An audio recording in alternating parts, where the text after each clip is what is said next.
Well, I think the real emphasis with our team was all along has been to develop an identity for this team for 2010 and focus on the things that we need to do to create that in terms of the effort, the toughness, the discipline to execute. And I was pretty pleased with that. I think we came out and played fast and took the ball and had a really good opening drive with good execution. Thought we had a nice 2-minute, right before the half. And there's a lot of lessons to be learned on the other side of the fence in terms of fumbling the ball on the 2-yard line with a redshirt freshman running back and made some mistakes on defense that we can certainly correct. And hopefully get better at what we need to do.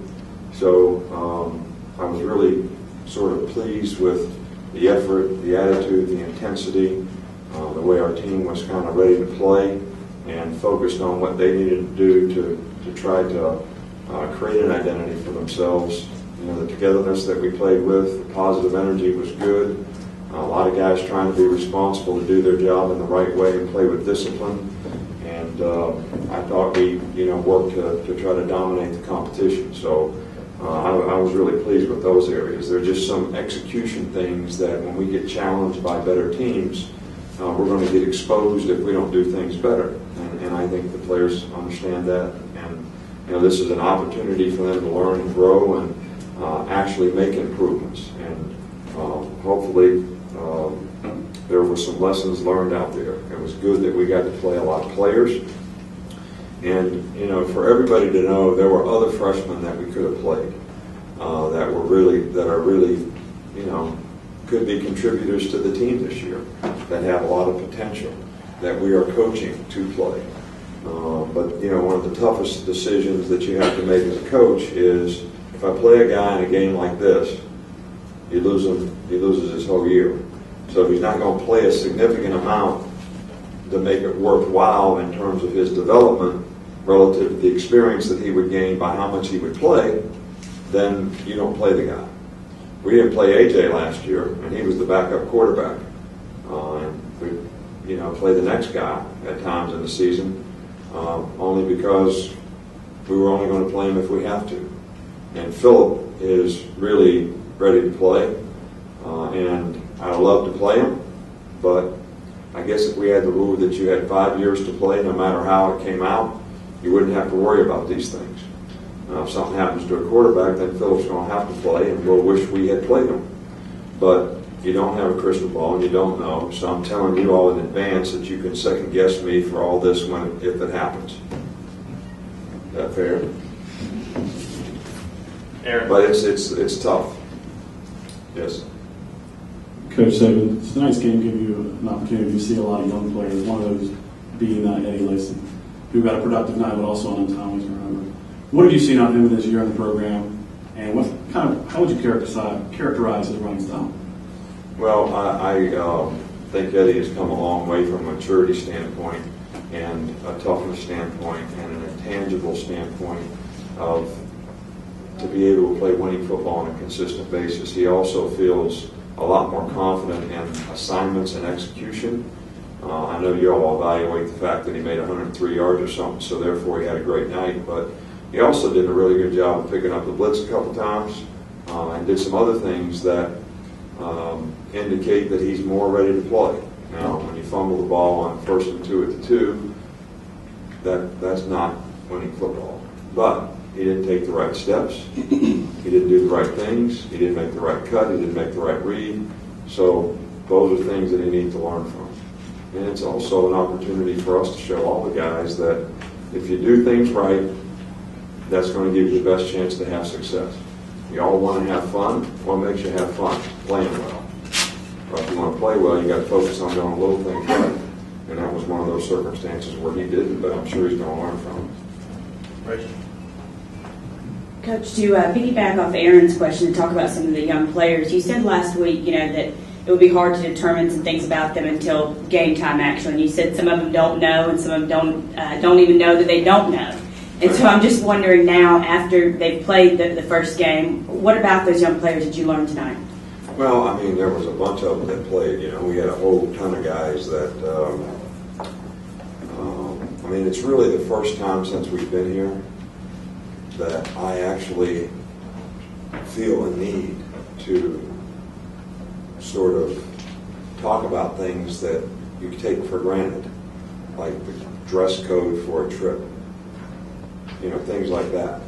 Because we've had guys around here for 2 or 3 years and everybody knows what the dress code is, but we have a significant number of guys that haven't been on our team before and haven't played before and haven't traveled before that I find myself saying, you know, I need to spend some time explaining this stuff that we explained 3 years ago, and have found it probably better with this team to coach this team like we coached the team the first year in terms of things like that.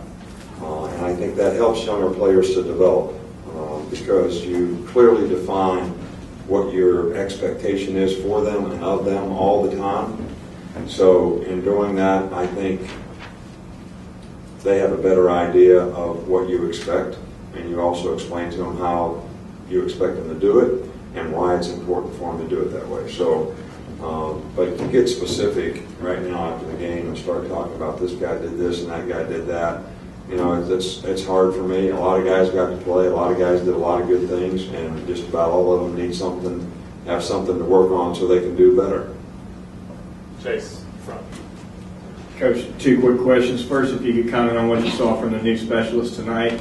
And secondly, it looked like Brandon Moore was not on the dress list. If you could shed any light on that. Well, he was,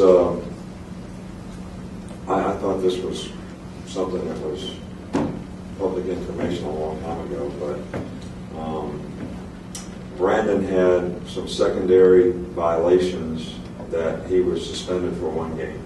That happened last year, all the way last year. And I didn't know y'all didn't know about that. It happened so long ago, I actually forgot about it. They just reminded me of it this past Thursday. But he would have played in the game, and he has been playing, and he was working and get some playing time if he were available. And he will be available after this game. The young specialist, I thought, did better than expected.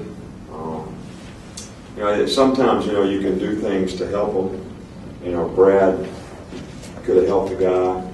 You know, the guy can sky punt better to the right than the left, and 1 bad punt that he had. So he calls the protection where the guy's got to kick to the left, but he could have called it where he could kick to the right. But, you know, so we need to help him. You know, our other players need to help him sometimes when they can. I thought the kickers did a fine job. You know, we did it as planned. You know, Shelley was kicking the short stuff, and Cade was going to kick the long stuff. But if we got to a certain point in the game, then we're going to let Cade get more experience kicking everything, so he had an opportunity to kick some. He did a good job of kicking off, I think, except for the 1 kick was a little bit short, kind of undercut it. Snapper was pretty good.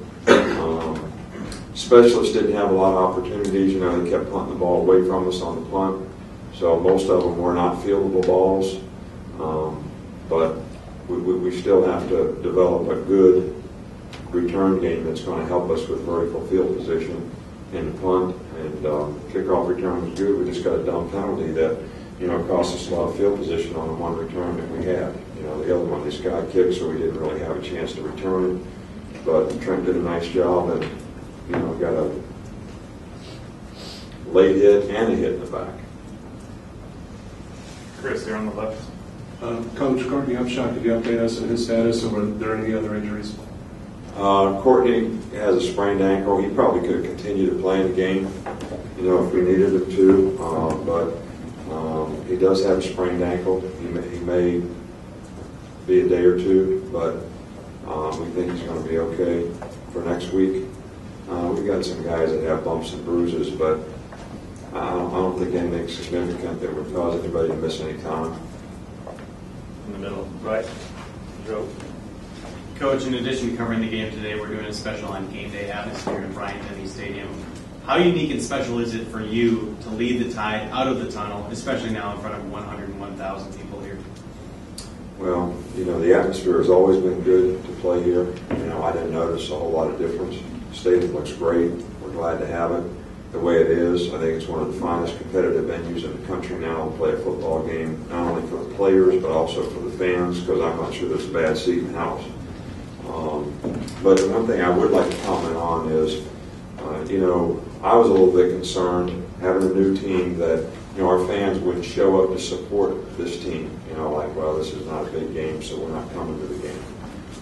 But the energy and atmosphere here today was fantastic, created by our fans, from everything from the, Walk of Champions to, the spirit in the stadium, in the game. And I know our players appreciate that. I appreciate it. It's important and helpful to them, in their development and maturity, to know that they're being supported that way. So it's great. But I don't notice things like that.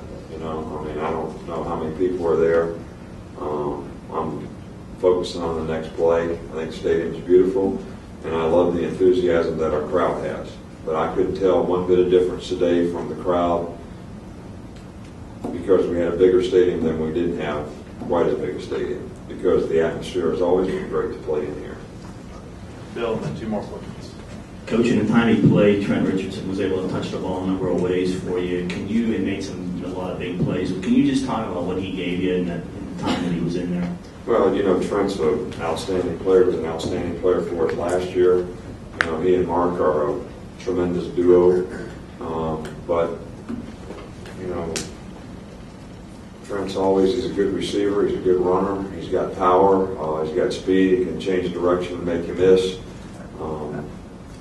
Thought he played extremely well tonight, and he's got a tenacious, competitive spirit about him that you're going to have to get him down. He's not going to come down. So,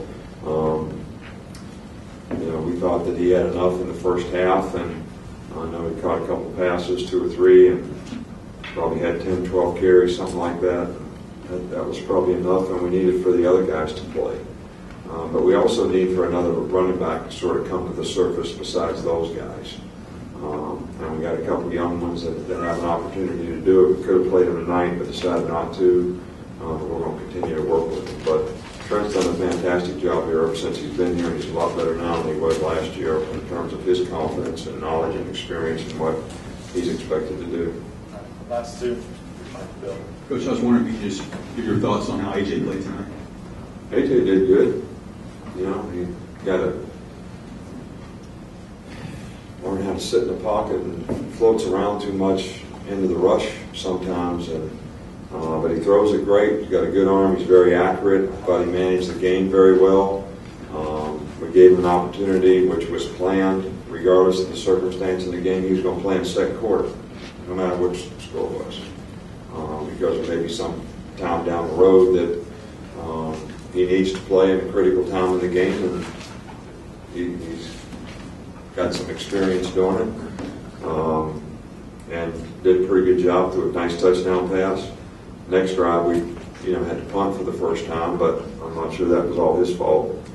But I thought he did a really good job. I thought Gray played extremely well, too. Last one, back left. Bill. Coach, would you talk about Julio's touchdown catch and the concerted effort to get him involved early there on the first possession? All right, well, we've tried to take some things that would complement our running game that would be helpful to people not being able to load the box. So if we get certain looks, we just throw it out there, and he's a great big target and a good guy running with the ball. And we had a couple of those plays called early, and the box count was such that we needed to throw it, and we did. I thought he made a great touchdown catch. I thought he made a great catch on the seam route. I think those types of vertical routes are the things that we'd like to really get him involved with because of his size and strength, and difficult to defend in the deep part of the field. And that's something that we, really need to improve on. But we got to pick our shots right. We had one tonight where Hanks was wide open. Greg only had 2 incompletions, but one of them was, and the play's supposed to go to Hanks, and they got 2 guys on Julio, and he throws it up, and we could make 50 throwing to somebody else. We got other good players that we need to get the ball to that we have a lot of confidence in. Hanks has had a great camp and done a great job, and so has Mays. So we got some young guys that can run fast that need to learn how to play. So